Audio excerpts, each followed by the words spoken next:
Michelle mentioned several minutes ago. Now, comorbidity is more than one diagnosis. Sometimes you will see a comorbid diagnosis that is incorrect. Like I was originally diagnosed as having OCD and ADHD when instead it was just Asperger's. So if you do get something like that, like a multiple diagnosis, I would definitely get it checked just to be on the safe side.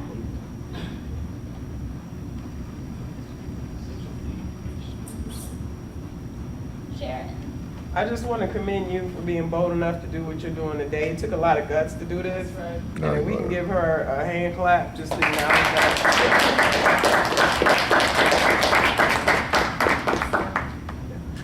I just want to add to that too. I had Alyssa in my class, my disorders class, and she came up to me after we talked about autism spectrum disorders, which we do in the class, and talked to me about her own Asperger's and her own experience with Asperger's. And it happened to coincide at a time when I went to a conference, and one of the papers presented at the conference was by researchers who had looked at college people's attitudes about whether or not someone deserved it when they've been bullied. So they kind of read these scenarios to people and, kind of had different conditions of the person who'd been bullied. Either it was maybe that they were, their sexual orientation was homosexual, or that the individual was larger than what we desire in terms of size. Or one of the conditions they had was that the individual had Asperger's. So then they asked college students, so like how much responsibility did the victim have in this situation? And they were really saddened to see that out of all the different types of conditions they made that victim, that when they were designated as having Asperger's syndrome, that they were blamed the most. And so I talked with Alyssa about how I love how she's coming out and doing this, because it's so important. We so quickly judge people who don't make eye contact with us, who don't get our joke, who maybe are a little bit more abrupt in their speech. And we so quickly judge that as that's being rude. What's their attitude? They got a chip on their shoulder. And it's so important to understand that we all come from a slightly different way socially. Whether it be someone diagnosed with Asperger's, or whether it be just someone who maybe is a little bit shy. So, their conversations are a little bit quicker than the person who's really outgoing and, doesn't have a problem talking your ear off.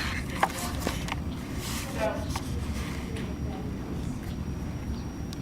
Varies on when you start noticing, but every 18 months they can start diagnosing.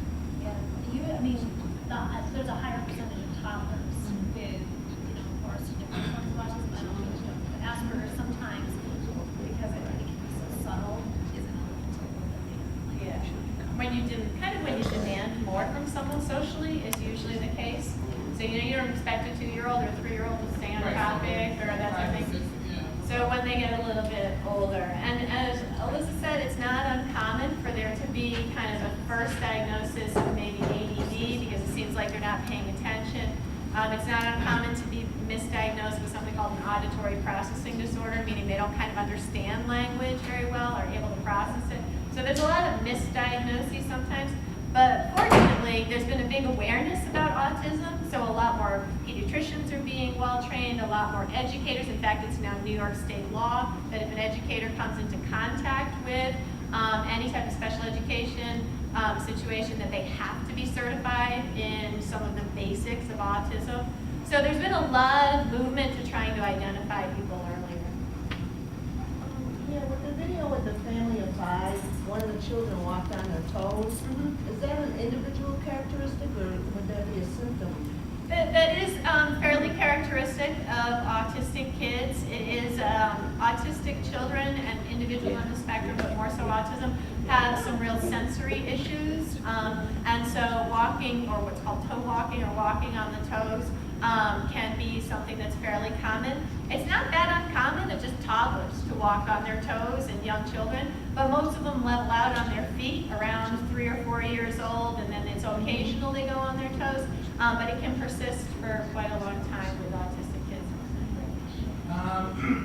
How is it that, going back to the video, how is it that most of the mother's kids had autism, were autistic? I mean, you never hear of something like that.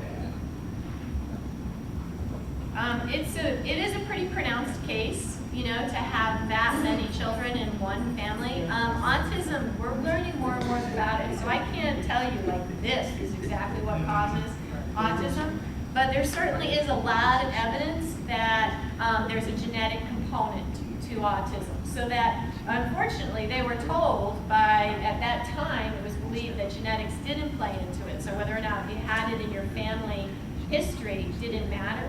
But certainly we know now that that's not the case, that you definitely see when there's one child in a family that's autistic, there's an increased likelihood that there'll be another child or another child that maybe has Asperger's, or even if they're not diagnosed, they might just have a personality that looks a little bit kind of like Asperger's, but just isn't necessarily, you know, quite the same quality as an Asperger's individual. So there's a lot of, and autism, a lot of what's being looked at in terms of autism is that it used to be believed it was like cold parenting, you know, kind of aloof parents that caused autism. There's no proof, no evidence for that. It used to be believed that, you know, it was having too intellectual parents, that there's no evidence for that. Autism is a neurological disorder. So there's, when we look at kind of scans of how an individual's brain is functioning, who has autism, and compare it to how maybe a typical brain is functioning, there's differences. And so they're learning more and more about the differences between their brains.